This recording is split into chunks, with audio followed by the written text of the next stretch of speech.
Ladies and gentlemen, we are under attack. Our very way of life, our very existence is threatened. They have already taken over Washington. They continue to destroy our Constitution. It is time to take back our country now. The Wise Conservative Show, bringing wisdom back to politics. Good afternoon, everybody. I am Connor Wise, and I will be your host of The Wise Conservative here today. So we kind of have a packed episode here today. First, we're going to be talking about the recent missile tests that Iran did. Then we're going to be sliding over to North Korea issues. And then we'll round this all up with some election news. So let's jump right in this next episode of The Wise Conservative. So recently, Iran actually fired a missile as a test. They claimed that this was within UN measures for all the agreements that they have actually put forth. But the thing about this rocket is it said Israel must be wiped out on the site in Hebrew. You see, this is exactly what we warned about when the Iran nuclear deal was even being debated. We warned that they would start taking these powers that the Iran nuclear deal granted them, and they would take advantage of them.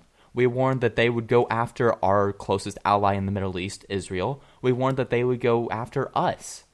And we see that happening right now. They claim that they do not have nuclear capabilities at the moment, but with the Iran nuclear deal, they do have the possibility of gaining these capabilities. And so this is, of course, a very horrible instance that is happening, and we do have to deal with this at some point. Because if we don't deal with it, well, let's look at a past example. Well, we let them get away with the humiliation of our sailors. Those sailors that were taken captive by Iran, we let them get away with it. We let them humiliate them. We let them propagize the event. And, well, look what it turned into. They think that they can stand up to the United States of America. They think they can stand up to our closest ally, Israel. The fact of the matter is, this is a horrible thing that should not be happening, but under our current presidency, our current administration, they aren't going to do anything. It's a sad reality that we are living with at the moment. The Obama administration has limited the ties with Israel throughout his entire administration. The Obama administration has refused to punish countries like Iran for abusing the nuclear deal. We cannot let this continue, and this is why this election is so important, and I will get to the election later in the episode, but I just like to remind everyone, because this is a fact that really needs to be touched on a lot. I cannot stress this enough. This is one of the most important elections that we will ever see, not only because it is taking random routes with Donald Trump being the front runner of the GOP, but also because this decides the future of America, whether we'll stay allies with Israel, whether we'll have ties in the Middle East or not. So this is a very important election, but we can see right now, with the Obama administration, they are taking advantage of the policies that we have enacted. Right now with the Obama administration, they are taking advantage of a lame duck president. They are taking advantage of this man that is in the White House who does not see it is fit to actually punish them. But the fact is, this has to be done. Excuse me. This has to be done because they humiliated our sailors first off. We let them get away with that. They broadcasted that live on their television network.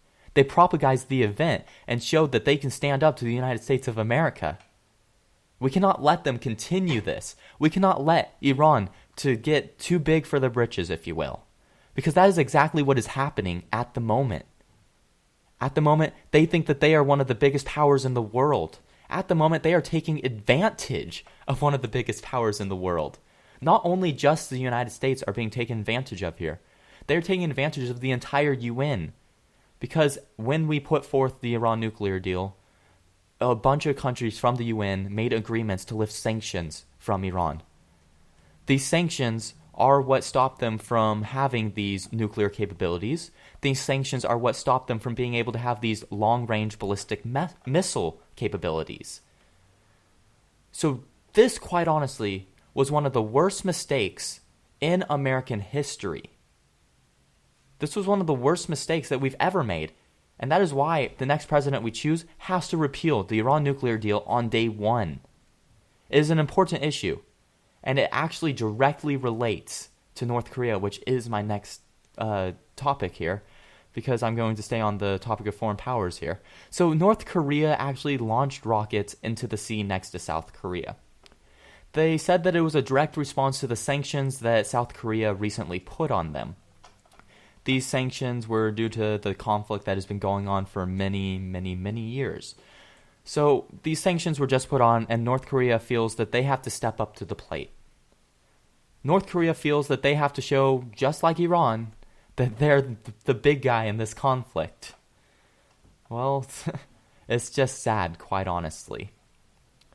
North Korea threatened us, the United States of America, and they threatened South Korea, one of our allies, with launching nuclear warheads at them. They claim that they have nuclear capabilities. They claim that they have actually tested hydrogen bombs. I'm not aware of if it's confirmed or not, but they do claim that they have these nuclear capabilities. It's kind of opposite of Iran in this sense.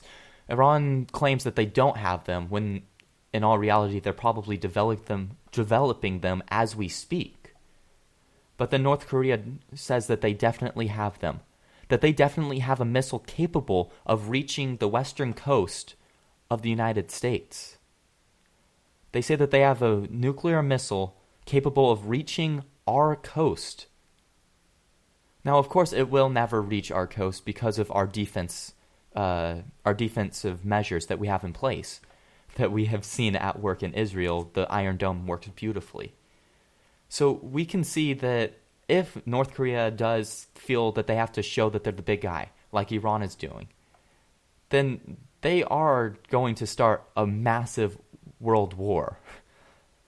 But sticking closer to what just happened, they sent out pictures, they put out pictures that allegedly were nuclear warheads. Now, we do not know if these were actually nuclear warheads or if they were fakes. Chances are, with it being North Korea, they probably were fakes. But you can't take chances with someone who is so wild as Kim Jong-un.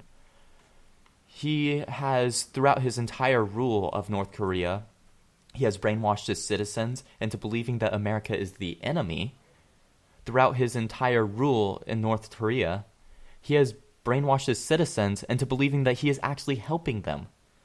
He has shown them lies after lies to make the citizens of North Korea hate not only us, but hate our allies, to hate Israel, to hate South Korea.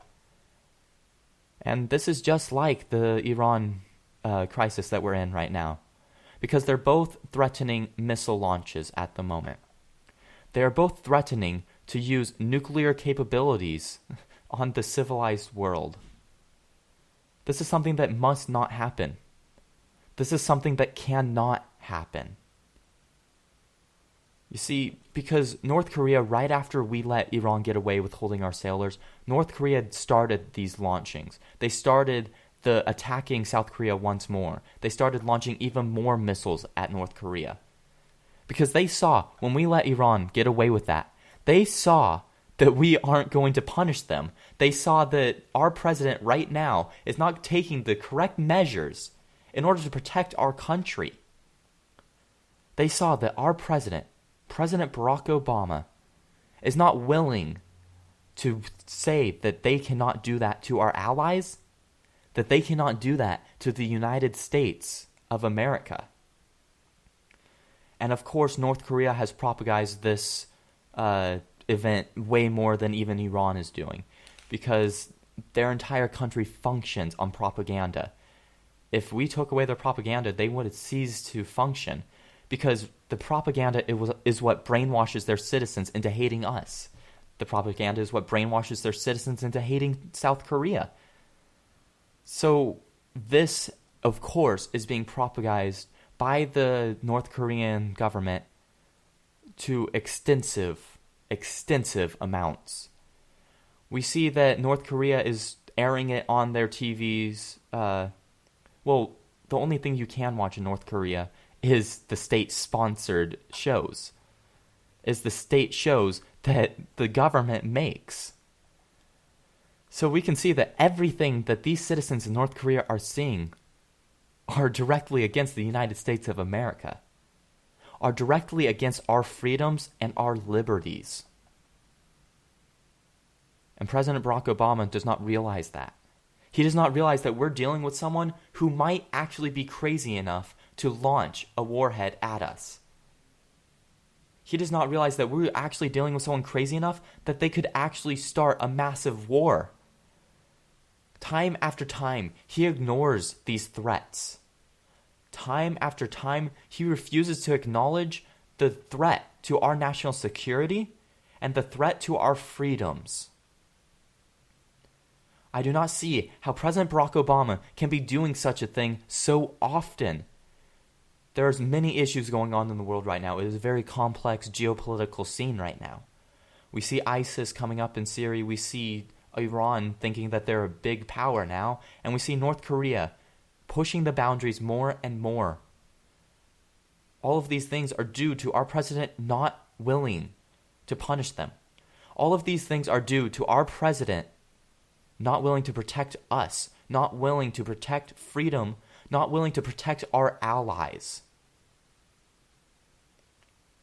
Wrapping this back around to Iran, connecting this together.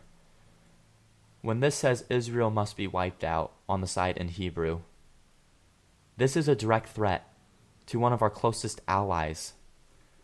This is a direct threat to Israel. This is a direct threat to us, basically. You see, because we have to be allies with Israel, not only because they are a strong nation, not only because they are our friends, but because we need the influence in the region.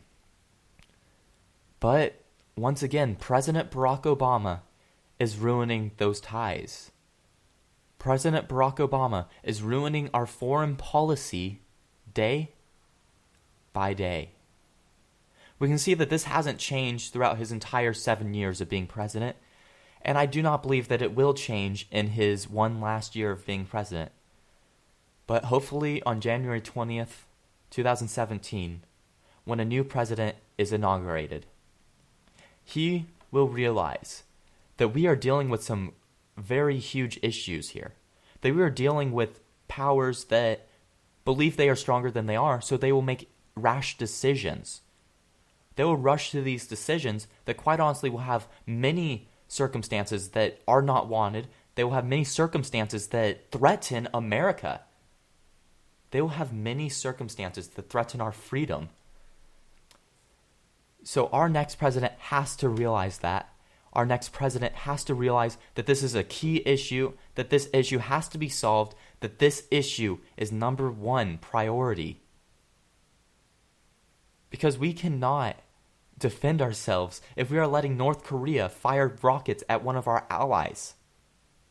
We cannot defend ourselves if we are letting Iran fire rockets with Israel must be wiped out on the side.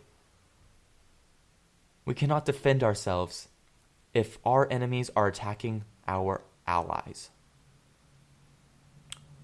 Don't go anywhere. I'm going to have a quick commercial break right here, so stay tuned. You're listening to The Wise Conservative.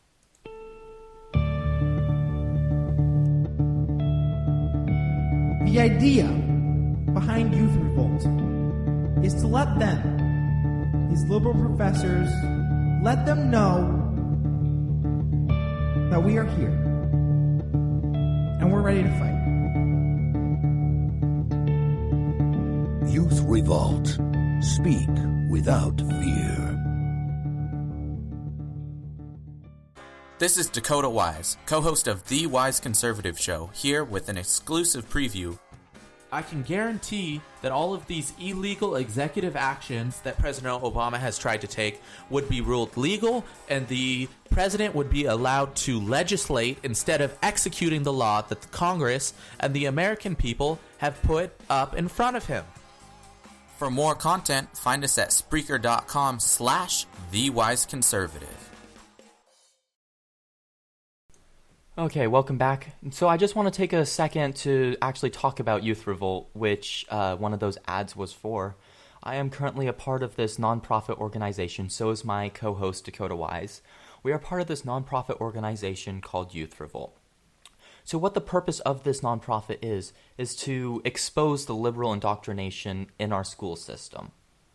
It is dedicated to furthering the conservative movement in the millennials. Because quite honestly, we are going to be the ones that have to deal with the debt. We are going to be the ones that have to stand up to this liberalism that is taking over our country.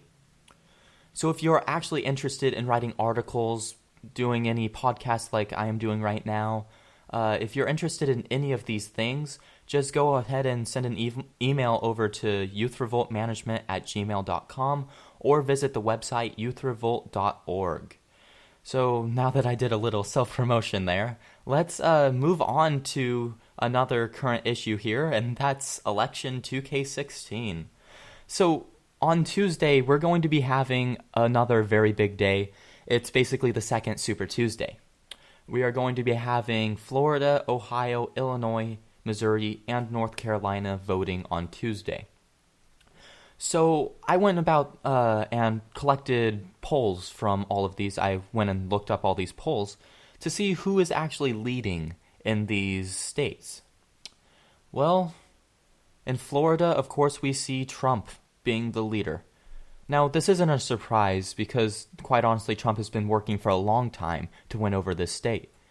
And, well, he doesn't really have any opponents in here because we see that Ted Cruz right now is not working to win Florida. Ted Cruz is just working to get Rubio to drop out. He is just working to make sure Rubio does not win his home state. So we see that Ted Cruz is not actually in Florida to win it right now. We see that Ted Cruz is actually in there to basically have a secret handshake with Trump so that they get Rubio to drop out and it becomes just two people. Because that actually connects over to Ohio, which is the next state that I'm going to go over. Of course, Trump is also leading Ohio at the moment. So we see that Kasich, this is another important state because Kasich said, if I cannot win my home state, then I cannot win the presidency. Well, quite honestly, he can't win the presidency no matter what at this point. But this is a very deciding factor because this is when he decides to drop out. Quite honestly, I believe he should have dropped out a long time ago. He stood no chance for months upon months. But this is going to be the deciding day, Tuesday. So we see that this Tuesday is very important because it has two home states going up for the grabs here. We have the winner-take-all state of Florida, which currently Trump is leading, and we have Kasich's home state of Ohio. And so we see these two very important states Trump is leading.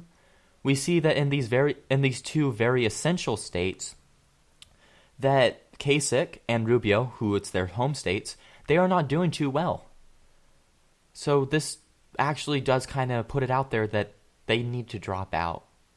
They need to drop out so that people who do not want Trump can rally behind Ted Cruz, who is the only other person who stands a chance at beating Trump. But before I get ahead of myself, let's move on to Illinois. So, what a surprise, but Illinois is being won by Trump. Yes, Trump is winning 3 out of the states that I've gone over so far. He has been campaigning very hard recently. Maybe a little too hard, seeing that he didn't go to CPAC. He skipped CPAC to campaign in Florida, I believe. And that was a mistake. Because this is a huge convention that conservatives from all around the country, they come together. They come together to go to this one conference, this convention, where, well, you see that these people, they really learn a lot of stuff about the candidates. Many people give speeches, not just presidential candidates, but you see many prominent figures in the Republican Party that give speeches and inform the voters. So I believe that Trump missing this convention was a huge mistake, but obviously it did not impact him very much, as in the 3 states I've gone over, he is leading. Which brings me to the 4th state that I'm going to go over, Missouri. And, of course, Trump is leading Missouri as well. So far he's 4 for 4. So, Trump, right now, he is in a weird position. Because you see that the establishment hates him. You see that the majority of these establishment politicians hate him. But that is exactly why he actually is pulling these numbers. Recently, Mitt Romney came out and started throwing out insults over Trump multiple times, and they got into a rather childish exchange over these different insults. But that actually helped Trump. I believe that definitely canceled out him missing CPAC. That canceled out him not going to this convention so he could campaign. So we see that Trump actually hasn't suffered from this event, and he actually prospered from Mitt Romney attacking him. He prospered from the establishment sending politician after politician to attack him. Now, it was just announced today, actually, that Ben Carson is likely to endorse Donald Trump. So this is actually a very huge surprise for me. I would have thought that Ben Carson would endorse someone like Ted Cruz.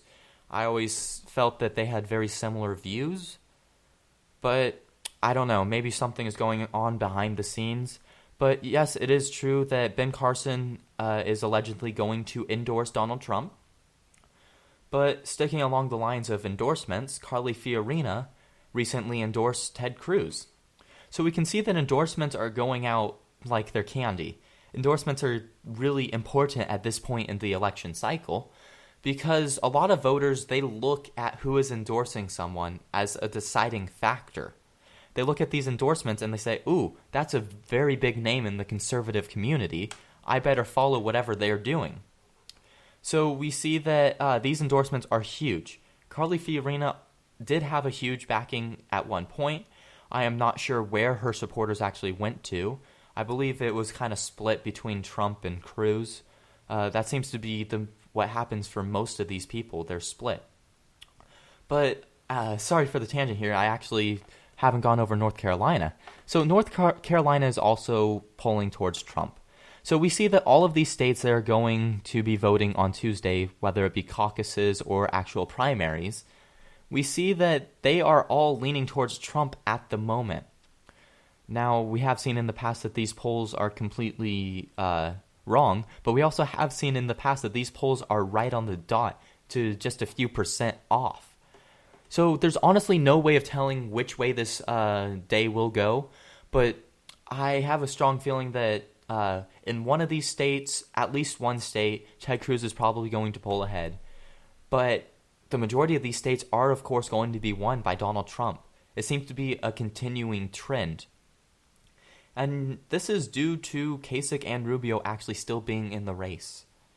Kasich and Rubio both are splitting the vote that would normally probably go to Ted Cruz, because those are the people who, even though they have wildly different views, they have even more extreme views compared to Trump. These people have way different views compared to Donald Trump, who, well, his views are honestly, no one really knows exactly what they are on a lot of issues. So we see these hashtags coming up, these movements coming up like Never Trump. We see that people are actually rallying to try and stop Trump from becoming the nominee. And it really won't work, though, while Kasich and Rubio are still in the race. So this is why this Tuesday is very important, because both Kasich and Rubio have their home states up for the grabs. Neither of them are polling in first place, but of course there have been many surprises in this race. Just the fact that Donald Trump is our front runner, the fact that Donald Trump is even in the race is it's like a new road that's being taken. And this could be the start of a new Republican Party, a party that actually stands up to the Washington establishment, because you see that the two frontrunners right now, Ted Cruz and Donald Trump, both are anti-establishment. We can see from this that the voters are tired of these establishment Republicans, these rhinos, these Republicans in name only, that they're tired of them because they are not actually voting and how the American people want them to vote. They are voting wherever these big banks tell them to vote. They are voting wherever the money is. So we can see that the voters are fed up. The voters are tired of being ignored, and this is exactly why Donald Trump and Ted Cruz are doing so well. And that is, again, exactly why Kasich and Rubio have to drop out. They are the two people left in the race that are the face of the establishment. They are the face of these establishment candidates who, quite honestly, cannot gain support because of that. Because of the fact that they are representing these people that the voters do not want. They will never gain support again in this race. Every time that a primary goes on, Marco Rubio, he goes out after his third place finish, and he says that that is a win. He tries to say that his third place finish is going to give him some sort of bump into first place. But he's over 200 delegates behind Donald Trump. He's over 100 delegates under Ted Cruz. So we can see that this is not going to happen. I mean, Kasich, he doesn't even have 100 delegates, I don't think. So these two people have to drop out. Their supporters have to find new candidates. Their few supporters have to rally behind one person. But, of course, I do believe that actually their supporters will be split, as it has happened after anyone drops out. The supporters have been split between, well, basically Donald Trump and Ted Cruz. If you look at the messages that these two are sending, it's mainly anti-establishment. If you look at the messages that these people are sending, there's not too many differences between the messages of, well, the central message that they are sending out. But then you look at their policies, and they greatly differ. You see, the few times that Donald Trump does actually explain his policies, rather than just use key words like, let's make America great again, or we're going to build a wall, when he actually goes into the details of his plans, people see that he actually is rather moderate. Well, Ted Cruz has gone over the details of his plan from day one, and we can see that he is actually more of a true conservative. My partner, Dakota Wise, went over why Ted Cruz is actually the only conservative left in the race, and why Ted Cruz honestly is the last hope for keeping true conservatism in the party. So if you would like that further explained, please go check out his episode. But to continue on this, we can see that people are having a choice. Whether they go for this entertainment candidate of Donald Trump, or whether they go to the candidate who has proved that he actually is anti-establishment, who has proved that he will vote for conservative ideals. In the Senate, Ted Cruz has one of the best conservative records. Ted Cruz has proved that he does still stand for what he advocated for in his Senate campaign. We can see that Ted Cruz still advocates for what he said he advocated for, and he will continue to support those policies. He is not going to be a wild card. Now, on the other hand, Donald Trump, the frontrunner right now, he has said that he might be a different person in the presidency. This is paraphrasing one of his quotes. He actually said that he might be a different person in the president's chair. Now, this really worries me, because if he is a different person, then how do we know who he is going to be? How do we know if he is actually going to follow what he says he is going to do? How do we actually know that he is going to stand up for Republicans, if he is going to stand up for conservative ideals? The fact is, we don't know this. We do not know that Donald Trump will be the same person when he's in the presidency, and this is why he is such a wild card. He is such a wild card because we do not know if he will support us. I know what he claims right now. He claims that he will definitely support conservative movements while he's as president. But there is always that what if, and he's acknowledged it himself. So if you actually are a Donald Trump supporter, I'm not attacking you right now. I am just explaining this issue, which most people don't actually think about too much. They just see these key words that Donald Trump says. These key words, well, he has like 3 key phrases that he says in every single speech, and that's the content of the speech. Whereas Ted Cruz, on the other hand, the only conservative, true conservative in the race, he actually explains his policies. He explains how we are going to help America, and he explains how we are going to get America back to what it used to be. So we can see that there is a decision that has to be done, and we can see that this has to be soon. That's all for today's episode. Thank you for tuning in to The Wise Conservative. I am Connor Wise. Make sure you tune in Tuesdays and Thursdays at 6 p.m. Pacific Standard Time. Thank you for listening.